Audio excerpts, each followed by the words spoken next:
Hello everyone. इस part के start में हमें पता चलता है कि लीशु की सिस्टर जिसका नाम जैन है उसका किसी से चक्कर चल रहा था और उसका बॉयफ्रेंड वो मैरिड था, लेकिन उसने झूठ बोला था कि मैं सिंगल हूँ। और इसी बात पर जैन उससे गुस्सा कर रही होती है और इसके साथ साथ थोड़ी देर बाद ही उस आदमी की पत्नी जैन को कॉल करती है और उसे बहुत डांटती है और उसे धमकी भी देती है कि वो उसे हर जगह बदनाम कर देगी। लीशु बेचारी को इस सारे मामले की कोई खबर भी नहीं थी कि उसके सर पर कितना बड़ा बॉम्ब फूटने वाला है। वो इतने में सड़क पार कर रही होती है, उसे सीईओ नजर आता है। वो उनका छाता उनको वापस करना चाहती थी, पीछे दौड़ती है लेकिन सारा सामान भी गिरा देती है और उसकी हील्स भी अटक जाती हैं।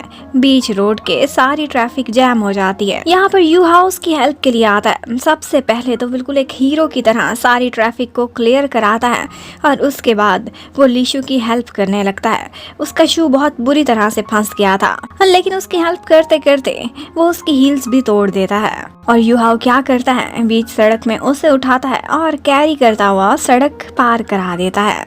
लेकिन ये सारा सीन उनके कोलीग्स भी देख लेते हैं। यू हाउ के खींचने की वजह से लीशु का जूता टूटा था, तो वो उसको नए शूज दिलाने ले जाता है। लीशु बहुत मना करती है, लेकिन यू हाउ आगे से कह देता है कि तुमने कल मेरी बेटी को खुश किया था और उसके बाद तुम एज अ कंपनसेशन समझो कि मैं तुम्हें ये शूज दिला रहा हूँ। लेकिन उसी समय हमें दिखाते हैं कि ऑफिस में सारों को पता चल जाता है। उनकी कंपनी के ऑफिशियल फोरम पर किसी ने ये न्यूज फैला दी थी कि लीशु जैन एक विकेट लड़की है जिसने एक मैरिड मैन के साथ चक्कर चलाया हुआ है। यू हाउ को फौरन कॉल आती है, उसे भी ये पता चल जाता है, लेकिन लीशु के सामने वो बिल्कुल खामोश रहता है। शूज जो लीशु को पसंद आए थे वो बहुत महंगे थे, लेकिन यू हाउ फौरन से उसका बिल पे कर देता है। अब जैसे ही लीशु वापस पहुंचती है तो उसके सारे कोलीग्स उसे बातें लगाने लगते हैं कि तुम इतनी लेट क्यों आई हो।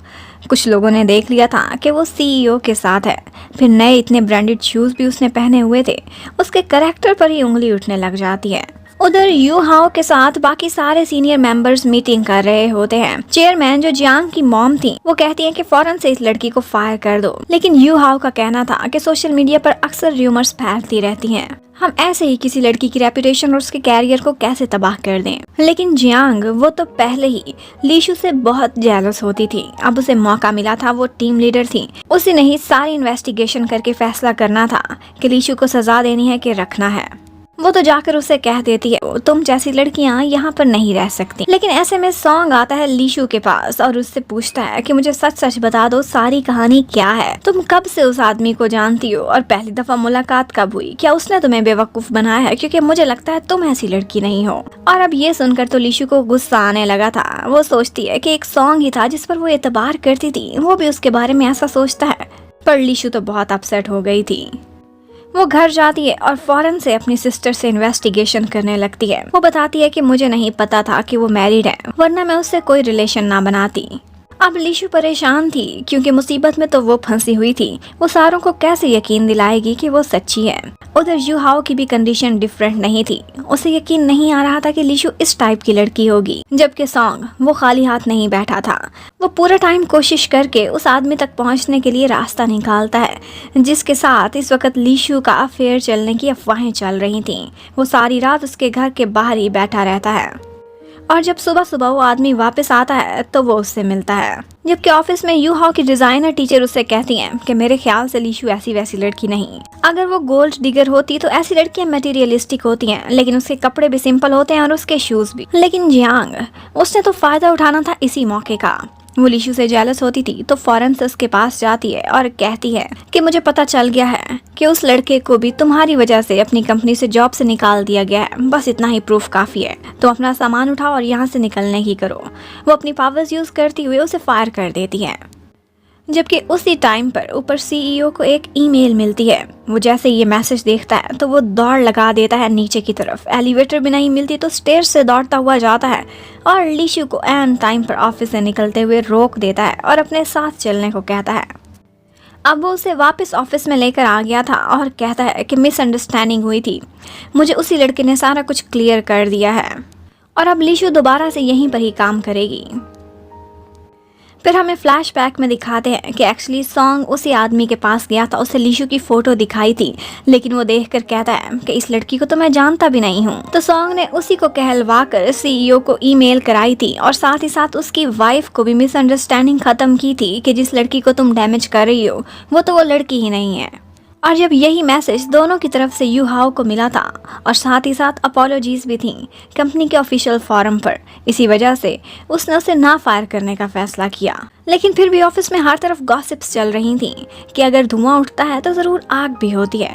और वैसे भी उन्होंने यू हाओ और लीशु का वो सड़क क्रॉस करने का सीन भी देखा था। वो सोचते हैं कि अब लीशु का निशाना शायद CEO है, क्योंकि वो सिंगल है और रिच भी। ये सब बातें लीशु सुन लेती है और बहुत दुखी हो जाती है। जबकि जियांग वो आज सारी अपनी टीम को एक ऑफिशियल डिनर पर लेकर जाती है, लेकिन वो नहीं चाहती थी कि लीशु साथ आए। अब लीशु बेचारी बिल्कुल ही खामोश हो जाती है। वो अकेली ही बैठकर डिनर करेगी और थोड़ा एक्स्ट्रा वर्क भी। अब वो ऑफिस में बहुत देर बैठकर अपनी डिज़ाइनिंग को इम्प्रूव करती रहती है और उस टाइम पर बाकी सारे लोग डिनर कर रहे होते हैं। ऑफिस में सिर्फ यू हाओ होता है। यू हाओ लीशु को वहीं पर सोते हुए देख लेता है। उसे वो बहुत क्यूट लग रही थी। वो उसका डिज़ाइन देखना चाहता था, लेकिन लीशु की आंख खुल जाती है। अब यू हाओ एम्बैरस होकर उसी पर ही गुस्सा करने लगता है। कहता है कि मुझे ऑफिस में सोना बिल्कुल पसंद नहीं, इसीलिए मैं तुम्हें एक वार्निंग देने आया था।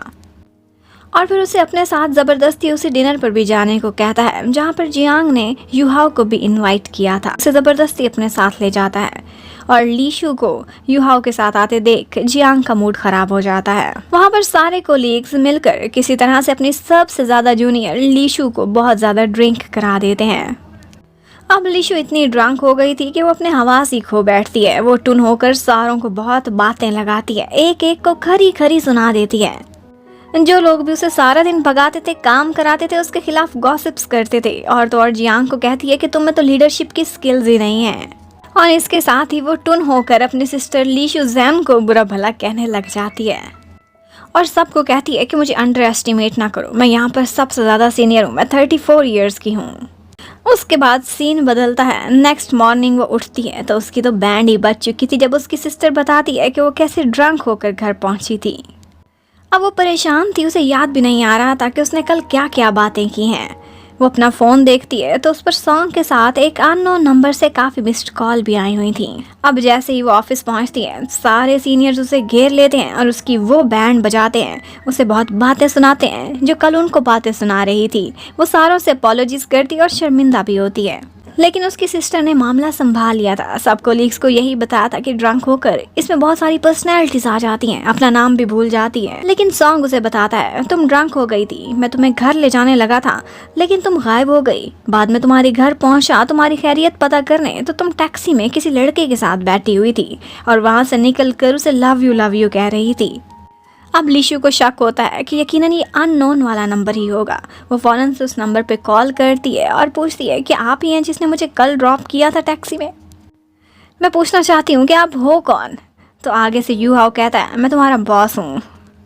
अब लीशु बहुत शर्मिंदा होती है, इतनी बड़ी एम्बेरसमेंट, वो भी फिर से यू हाओ के सामने। और इतने में उसे याद भी आ जाता है कि यू हाओ उसे टैक्सी पर घर छोड़ने के लिए गया था और वो सारा रास्ता उसके शोल्डर पर सर रखकर सोई रही थी। और फिर टैक्सी से निकलने के बाद उसने उसे कोरियन में सारंगाई भी कह दिया था। लीशु तो एम्बैरस हो रही थी, शर्मिंदा हो रही थी, लेकिन यू हाओ को दिखाते हैं उसे ये मोमेंट बहुत क्यूट लगा था। उसे तो लीशु अच्छी लगने लग गई थी। और इसी के साथ ये पार्ट यहाँ पर ख़त्म होता है। Thank you for watching, bye bye.